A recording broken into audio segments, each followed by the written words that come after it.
భారత రాజ్యాంగం ప్రకారం ప్రెసిడెంట్ గాని గవర్నర్స్ గాని బిల్స్ పాస్ అయిన తర్వాత ఎంత కాలంలోపు వాళ్ళు బిల్స్ మీద అసెంట్ ఇవ్వటం అంటే సంతకం పెట్టాలి అనే దాని మీద రాజ్యాంగంలో ఎక్కడా లేదు.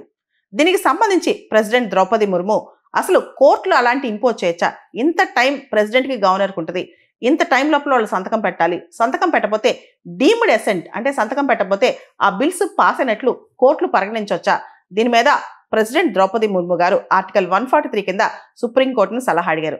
ఈరోజు సుప్రీంకోర్టు ఒక వినూత్నమైన సలహా ఇచ్చింది ఈ అంశం మీద. దీనిలో మనం గనక గమనిస్తే ప్రెసిడెంట్ కానీ గవర్నర్స్ కానీ టైం బౌండ్నెస్ అంటే ఇంత నిర్ణీత కాలం లోపు మీరు ఖచ్చితంగా చేయాలి అని పెట్టే అధికారం కోర్టులకు లేదని చెప్పి సుప్రీంకోర్టు స్పష్టం చేసింది. అంతేకాదు వాళ్ళు కనుక నిర్ణీత కాలంలోపు సంతకం పెట్టకపోతే బిల్స్ను ఆమోదించకపోతే అవి deemed to be passed or deemed assent అని పరిగణించే హక్కు సుప్రీంకోర్టు కానీ ఏ కోర్టులు కానీ లేదని చెప్పి సుప్రీంకోర్టు ఈరోజు స్పష్టం చేసింది. యాక్చువల్లీ ఈ బిల్స్ పాస్ చేసే అధికారం కావచ్చు, ఈ బిల్స్ మీద సంతకం పెట్టే అధికారం కావచ్చు, ఈ అధికారంలోకి కోర్టులు ఇంటర్ఫీర్ అయ్యే అవకాశం లేదని చెప్పి కూడా సుప్రీంకోర్టు చెప్పిందనమాట. అసలు డీమ్డ్ అసెంట్ అనే కాన్సెప్టే లేదు అని చెప్పి సుప్రీంకోర్టు ఈరోజు స్పష్టం చేస్తుంది. మనం చూస్తే మన రాజ్యాంగంలో ఆర్టికల్ 200 ప్రకారం state assembly state legislature pass చేసిన బిల్ పైన ఆర్టికల్ 200 ప్రకారం గవర్నర్ సంతకం పెడతారు. ఆర్టికల్ 200లో గవర్నర్ ఎంత కాలంలోపు సంతకం పెడతారని ఎక్కడా లేదు. అదేవిధంగా ఆర్టికల్ 201 ప్రకారం గవర్నర్ ప్రెసిడెంట్కి కొన్ని బిల్స్ రిజర్వ్ చేస్తారు. స్టేట్ లెజిస్లేచర్ పాస్ చేసిన బిల్స్ ప్రెసిడెంట్కి పంపించే అధికారం గవర్నర్కి ఉంది ఆర్టికల్ 201 ప్రకారం. అయితే అసలు ఈ కేసు బ్యాక్గ్రౌండ్ మనం చూస్తే కనుక గత 2025 ఏప్రిల్ మాసంలో సుప్రీంకోర్టు ఒక జడ్జిమెంట్ ఇచ్చింది. అది తమిళనాడు గవర్నర్కి వ్యతిరేకంగా. తమిళనాడు ప్రభుత్వం తమిళనాడు లెజిస్లేచర్ పాస్ చేసిన అనేక బిల్స్ ని గవర్నర్ 3 సంవత్సరాల నుంచి 5 సంవత్సరాల వరకు పెండింగ్ పెట్టి కూర్చున్నారని, అవన్నీ చాలా ఇంపార్టెంట్ బిల్స్ అని, వాటి మీద గవర్నర్ నిర్ణయం తీసుకోకుండా వాటి మీద కూర్చున్నారని, కొన్ని బిల్స్ ప్రెసిడెంట్కి పంపించారు, ప్రెసిడెంట్ కూడా వాటిపైన నిర్ణయం తీసుకోకుండా పెట్టారు. కాబట్టి 3 నుంచి 5 సంవత్సరాల జాప్యం అనేది చాలా పెద్ద జాప్యం అని, అన్డ్యూ డిలే అని చెప్పి సుప్రీంకోర్టు భావించి ఇలా పెండింగ్లో ఉన్న బిల్స్, తమిళనాడులో పెండింగ్లో ఉన్న బిల్స్ అన్ని కూడా ఆర్టికల్ 142 కింద సుప్రీంకోర్టు పాస్ చేసేస్తుంది.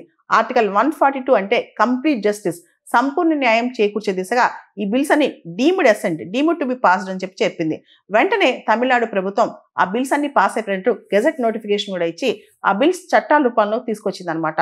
ఇది చాలా పెద్ద తప్పని, ఇది కాన్స్టిట్యూషన్ యొక్క కాంటర్ అంటే రాజ్యాంగం ఇచ్చిన పరిధి ఏదైతే ఉందో దాన్ని దాటేసి సుప్రీంకోర్టు వ్యవహరించిందని చెప్పి కూడా ఈరోజు సుప్రీంకోర్టు ప్రెసిడెంట్కి సలహా ఇస్తూ అభిప్రాయపడింది అనమాట. అంటే గవర్నర్ కానీ ప్రెసిడెంట్ కానీ వాళ్ళు బిల్స్ పాస్ చేయని సందర్భంలో ఆ bills deemed to be assent అని చెప్పే హక్కు కోర్టులకు లేదని, అదేవిధంగా గవర్నర్ పైన ప్రెసిడెంట్ పైన టైం లిమిట్స్ పూర్తి స్థాయిలో పెట్టే హక్కు లేదని. అయితే ఒక పరంగా మనం చూస్తే కనుక కొంతవరకు అంటే అన్డ్యూ డిలే, అతి జాప్యం జరిగితే ఆ బిల్స్ విషయం సుప్రీంకోర్టుకు వచ్చినప్పుడు అప్పుడు లిమిటెడ్ జ్యుడిషియల్ రివ్యూ అంటే దానికి సంబంధించి కొంత తొందరగా చేసేయండి, ఇంత కాలంలోపు చేయండి అని చెప్పే అభిప్రాయం చెప్పే హక్కు కోర్టులకు ఉంది. కానీ కోర్టులు ఒకవేళ గవర్నర్ కానీ ప్రెసిడెంట్ కానీ బిల్ పాస్ చేయని పక్షంలో తనే పాస్ చేసే హక్కు కోర్టుకు లేదు. ఎందుకంటే కోర్టు జ్యుడిషియల్ పవర్ యాక్ట్ చేస్తుంది. కోర్టుకి ఎగ్జిక్యూటివ్ అధికారం, లెజిస్లేటివ్ అధికారం కోర్టులకు లేవు. కాబట్టి కోర్టు ఈ పని చేయకూడదని చెప్పి కూడా కోర్టు స్పష్టం చేస్తుంది అనమాట.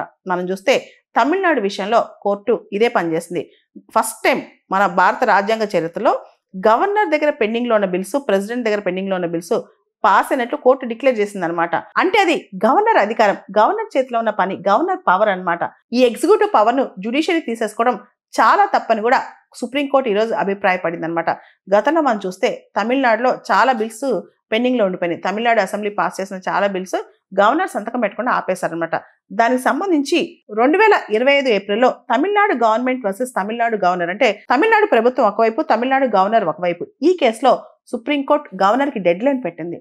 ఏదైతే కేబినెట్ ఆమోదంతో పాస్ చేసే బిల్స్ ఉన్నాయో నెల లోపల పాస్ అవ్వాలని, ఏదైతే కేబినెట్ ఆమోదం లేకుండా పాస్ చేసే బిల్స్ ఉన్నాయో వాటిని 3 నెలల లోపల గవర్నర్ నిర్ణయం తీసుకోవాలని, అదేవిధంగా రాష్ట్ర అసెంబ్లీలో ఏ బిల్స్ అయితే రీపాస్ అవుతాయో వాటి విషయంలో గవర్నర్ నెల రోజుల లోపల నిర్ణయం తీసుకోవాలని సుప్రీంకోర్టు అప్పుడు టైం లిమిట్ పెట్టిందనమాట. ఇది చాలా తప్పని సుప్రీంకోర్టు ఇప్పుడు చెప్పడంతో పాటు ఈ డీమ్డ్ అసెంట్ అంటే గవర్నర్ బిల్స్ పాస్ చేయకుండా సుప్రీంకోర్టు ఆ బిల్స్ పాస్ చేయడానికి కూడా తప్పు పడుతూ సుప్రీంకోర్టు ఈరోజు ప్రెసిడెంట్కి అడ్వైజరీ ఒపీనియన్లో చెప్పింది.